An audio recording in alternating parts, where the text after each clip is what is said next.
I'm so glad my shift is over. I can't wait to get home. Huh? What was that? What is that? Wow, you're kinda cute. I wonder if you're friendly too. So warm. You don't look like you're fully grown, little guy. I bet there's a mama around here somewhere missing you. What? Can you understand me? Oh my word, that's incredible! You are one amazing little critter. I bet you're hungry too. How about we go back to my house and I'll make you something to eat? Look, there it is! We're almost there, little guy. Just a little further. Well, here we are.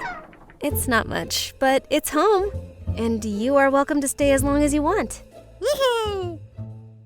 4 years passed by since Seru started living with me.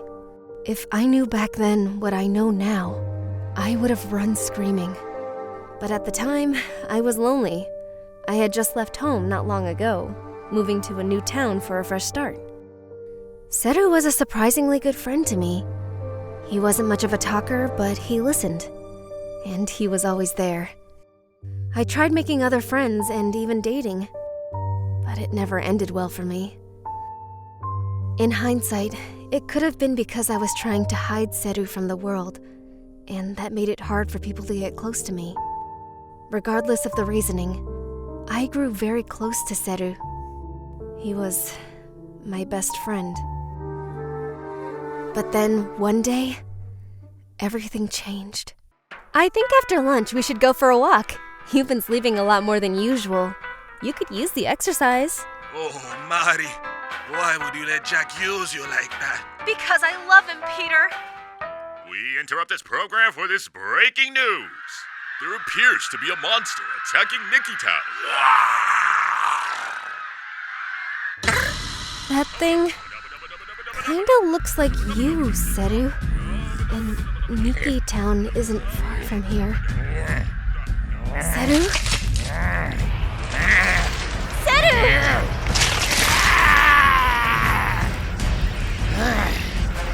Finally, I am free.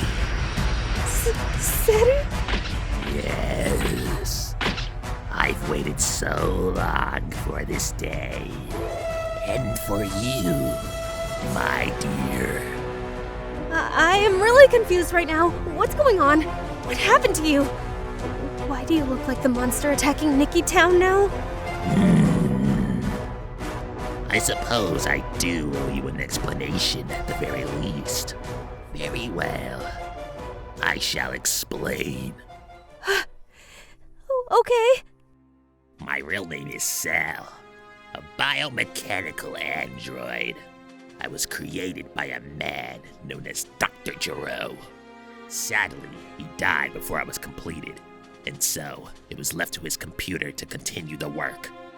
The computer informed me of my intended purpose, to merge with androids 17 and 18, two other creations of Dr. Gero, thus granting me unimaginable power. And then to use that power to hunt down and kill Son Goku, the good doctor's enemy. But when I emerged, I learned that my android siblings had been killed by a young man named Trunks. So, I had no choice but to kill him and use his time machine to come back in time. Although, I was far too large to fit in the contraption, I was forced to regress into my larval form and undergo another 4 years until I matured again. 4 years I spent enjoying your hospitality. It seems, though, that the Cell from this timeline has emerged several years earlier than expected for whatever reason. His emergence has forced me to mature, and I have no choice but to stop him before he gathers enough power to absorb the androids before I do. So, you're from the future.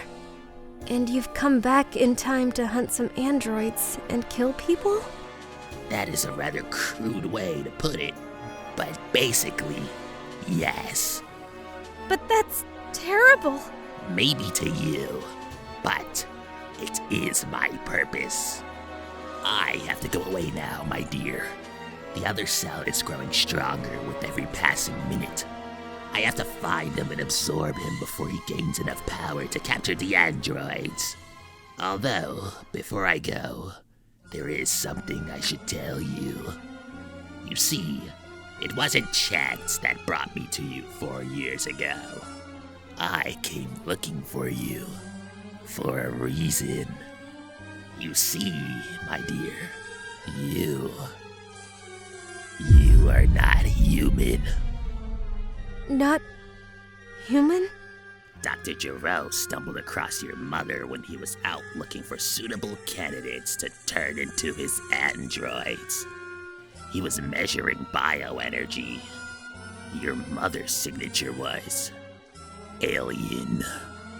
Dr. Giro was intrigued by this, and he quickly set about to capture and detain her in order to study her. But your mother escaped before the doctor could do more than extract a vial of blood and learn of her alien heritage.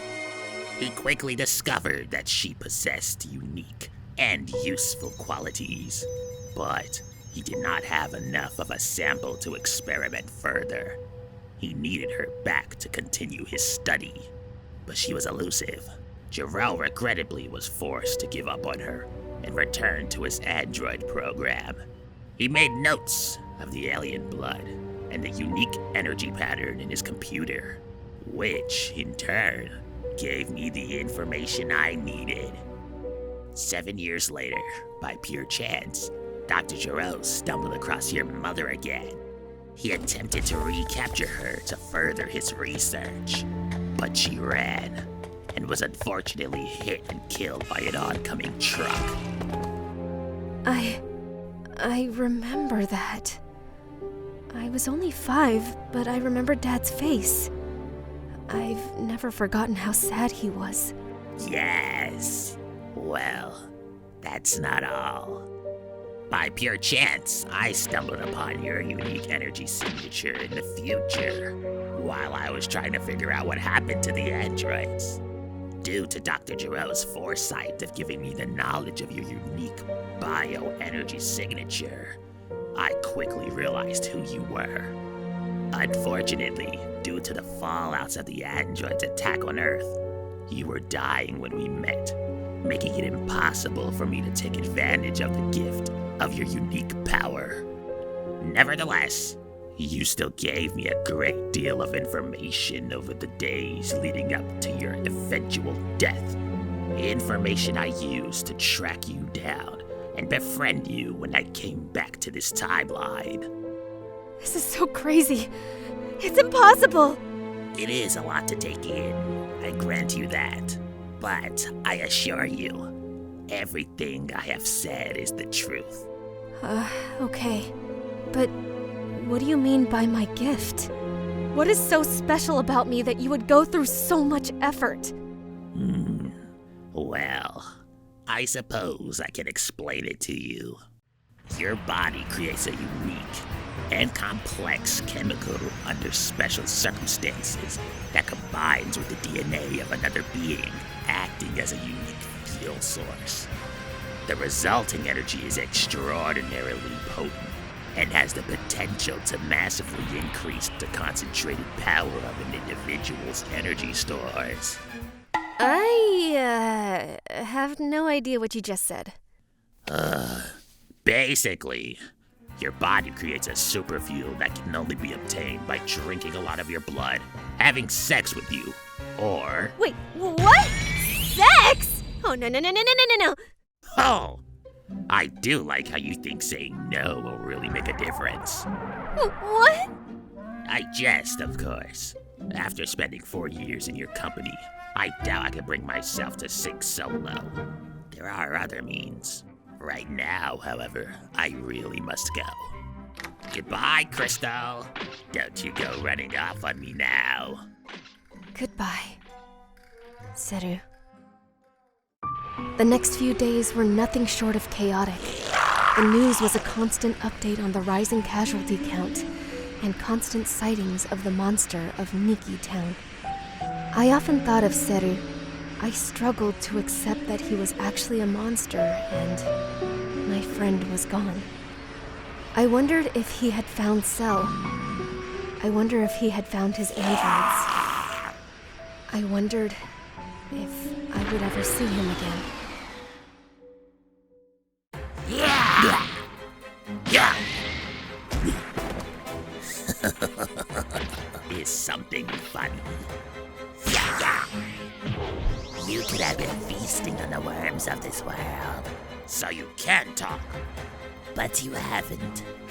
You are weak.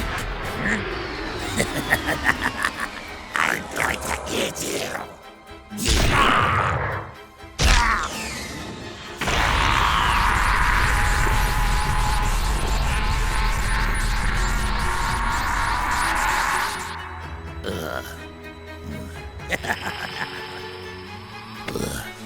How did he get so powerful so quickly? How many people has he eaten? Oh no.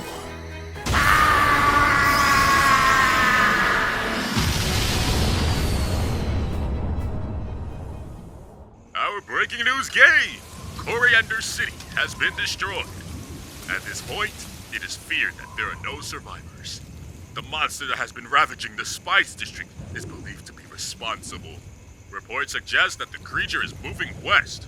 Garlic Town, Summit City, and South Sage City residents are advised to evacuate immediately. Oh no.